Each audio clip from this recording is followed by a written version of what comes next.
A man who stabbed his girlfriend 19 times in the neck in order to end their relationship has been sentenced to life in prison. Adam Wellahan, from Sidcup, was convicted on Wednesday of murdering Natalie Jarvis, 24, on October 3, 2012 by a jury at Maidstone Crown Court. He told the court he was acting in self-defense when he killed Ms. Jarvis in Swanley Village Road, Swanley, Kent. Wellahan, 23, was ordered to serve a minimum of 26 years in prison. The prosecution in the 4-week trial told the court Wellahan spent weeks plotting the murder. Ms. Jarvis's family said no sentence would be long enough. "We cannot get our beloved Natalie back," they said in a statement issued after the hearing. "Our hearts have been shattered and can never be mended. Our family has been horrifically ripped apart by the senseless, savage slaughter of the most loving sister and daughter anyone could ask for. Natalie was the most amazing person anyone could wish to meet.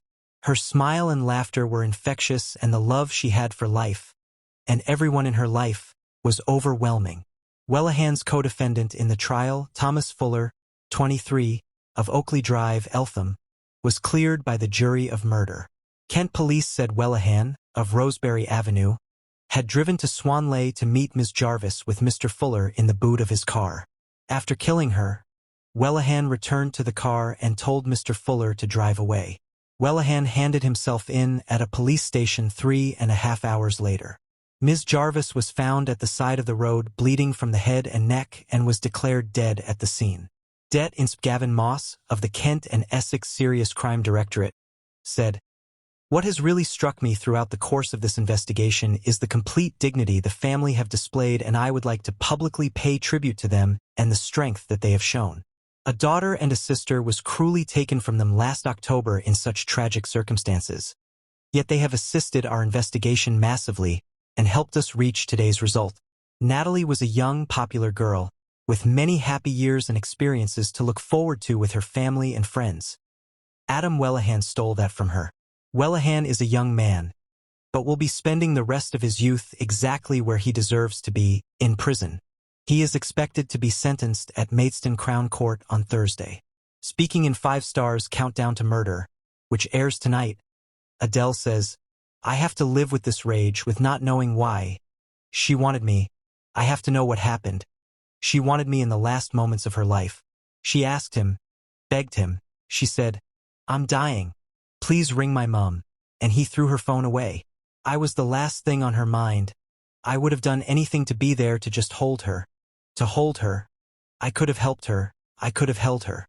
A murdered McDonald's worker begged for her mother in her final moments but was unable to say goodbye because her callous killer threw away her phone, her heartbroken parents have revealed.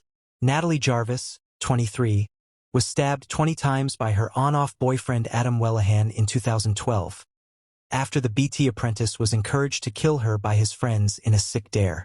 Now, in a candid interview, her parents Adele and Mark and her sister Gemma have revealed their heartbreak 8 years on from her death. Adele and Natalie are pictured. Wellahan, also 23, was a friend and on-off boyfriend of Natalie when in 2012 he tweeted about murdering her, saying, "It's all right to kill someone these days, isn't it? Think I might do that." The killer, egged on by his friends, also tweeted he had a murderous mind and bragged about his plans to kill Natalie in the days up to her murder. But he knew her family and always seemed non-threatening around them. She didn't put a label on it, but she wasn't seeing anybody else and they were in a sexual relationship, Adele told the 5-star program. They ate out and went to the cinema, doing everything a normal couple did. And the knowledge that her daughter died, begging to be with her mom, is one of the hardest things for her to bear. It broke my heart when I heard that because I know I was the last thing on her mind and she wanted me to help her," she says. "Wellahan denied me the chance to be with her. It hurts so much to think that I couldn't stop it. It was out of my control. I couldn't have helped her, but I could have held her." Dad Mark adds, "Natalie was the beating heart of this family. We now live in a constant void." Outgoing and bubbly, Natalie was a popular young woman with a close-knit, loving family. She was a bundle of energy, with more friends than you can shake a stick at, says Mark. Natalie was the life and soul of the party. Adele says she loved her job at McDonald's because of the social side of it, and adds, "She was always happy, always laughing and didn't take life seriously." The end of a long-term relationship in 2012 left her heartbroken, so when she started going on dates with Adam Wellahan that summer, her family were relieved. "I was happy for her because she had been in a very dark place," says Adele. This man had come into her life and appeared to be putting some happiness back into it. Although she told her mum Adam wasn't her boyfriend, the romance appeared to be heading that way. She didn't put a label on it, but she wasn't seeing anybody else and they were in a sexual relationship, says Adele. They ate out and went to the cinema, doing everything a normal couple did. She gave us no cause to believe there was anything wrong with the relationship.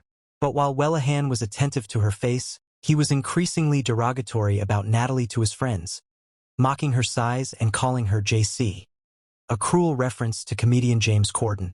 After a few months of dating, the jokes took a sinister twist. Wellahan said that Natalie told him she was pregnant, although the autopsy provided no evidence of this. His tweets and text messages began to mention murder. On July 23rd, he tweeted, "It's all right to kill someone these days, isn't it? I think I might do it." A week later he wrote, "I think I might do it." His three best friends responded by goading him on in a string of texts which got darker as the weeks went on. One pal's message urged him to stab her, and another one texted, on September 30th, "Killed anyone tonight?" Chillingly, he replied, "Only in my mind." While he continued to see Natalie and have sex with her, the sick joke sparked a real plan in Wellahan's head. At one point, 3 weeks before the murder, he texted pals to say, "I'm going to do JC tomorrow." His three friends didn't try to talk him out of it. On October 1st, 2012, he called Natalie and told her he was taking her to Burger King. But after driving around for several hours, Natalie seemed to panic and wrote on her Facebook page, "I've been kidnapped. Can someone come and rescue me?" But when Sister Gemma, who called Natalie her best friend, rang, she laughed it off as a joke. Wellahan later told pals the post had thwarted his sick plan, telling them, "I had the knife ready and everything." 2 days later, after coming home from an evening shift at work, Natalie took a call from Wellahan and bounced into her mum's room to say she was going out in the car with him. Then she cuddled Adele and left, still in her pajamas, with a "love you, mum." Unbeknown to Natalie, Wellahan's friend was hiding in the boot of his car when he collected her from home. After driving for a short while, Natalie noticed the boot's warning light was on and asked Wellahan to stop. But when they both got out, in a quiet country road, Wellahan grabbed a multi-tool with a knife from the car and stabbed Natalie 20 times in the neck. She tried to escape, staggering from one side of the road to the other before collapsing 150 meters from where she was first attacked. She begged him to call Adele. After throwing her phone as far as he could, Wellahan got back in the car, which had been turned around by his friend so that the vicious attack was caught in the headlights, and drove away.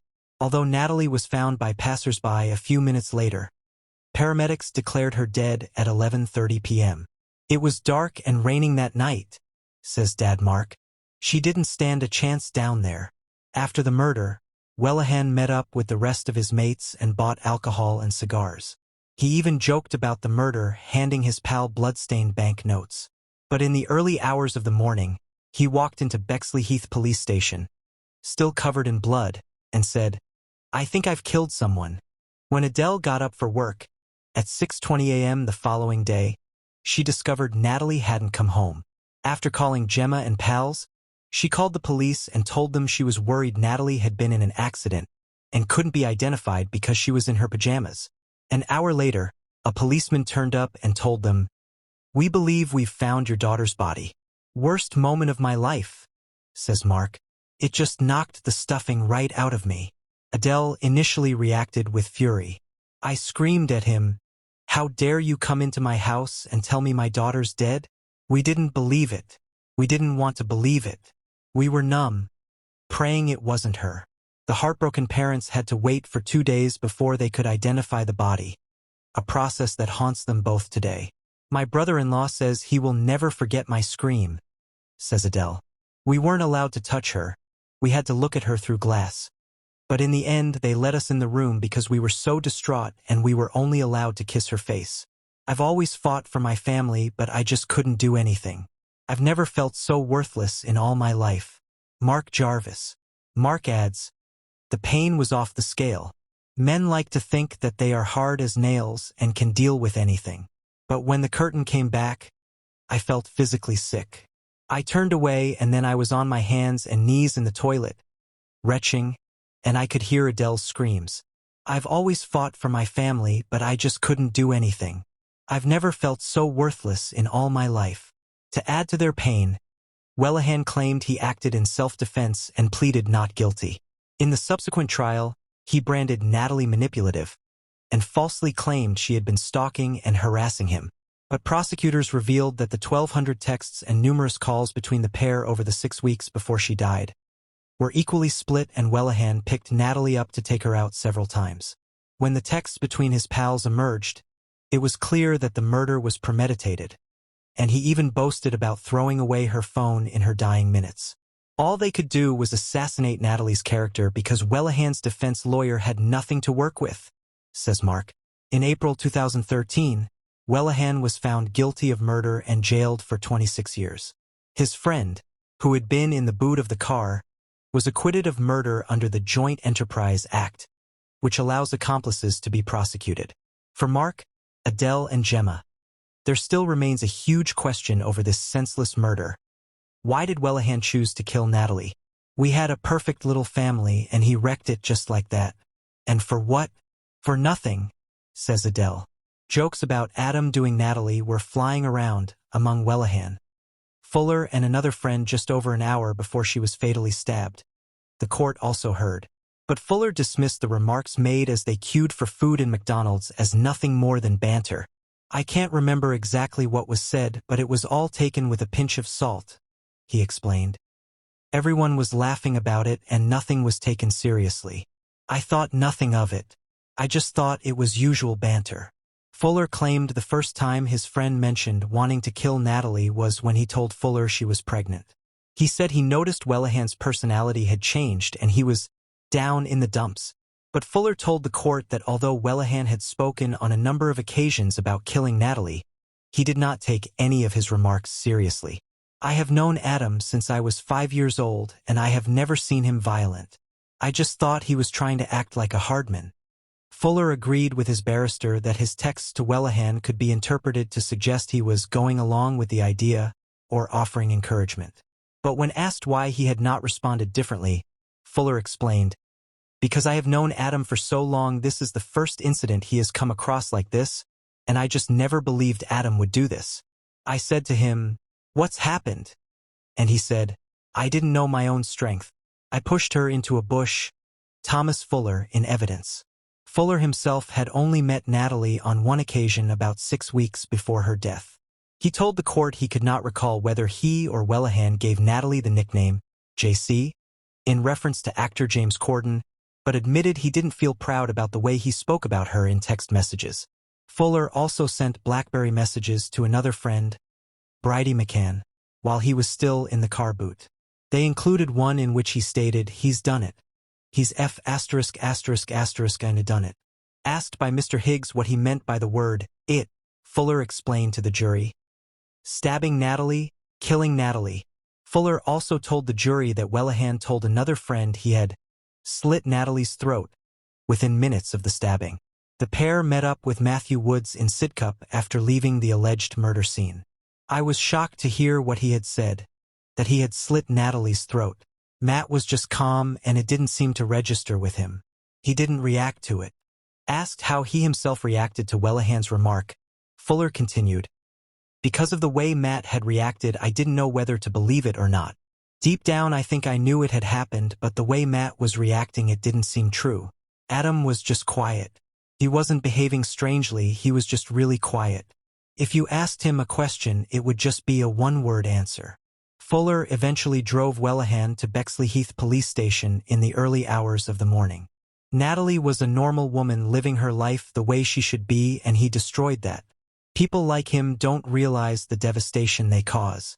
There's a ripple effect, and it's destroyed relationships with my family and friends. because we're miserable and people don't know what to say. There's a lot of pressure on me and Mark as a couple. Thank God we're still together. I've told him 100 times to go and find someone to make him happy, and he says, I'm not going anywhere. But I feel like a burden to Mark and Gemma. I have to wear a mask to hide how broken I am, but I'll never be okay. Life after Natalie is sad. It's empty. It's lonely. She was my baby girl, and I just want her back.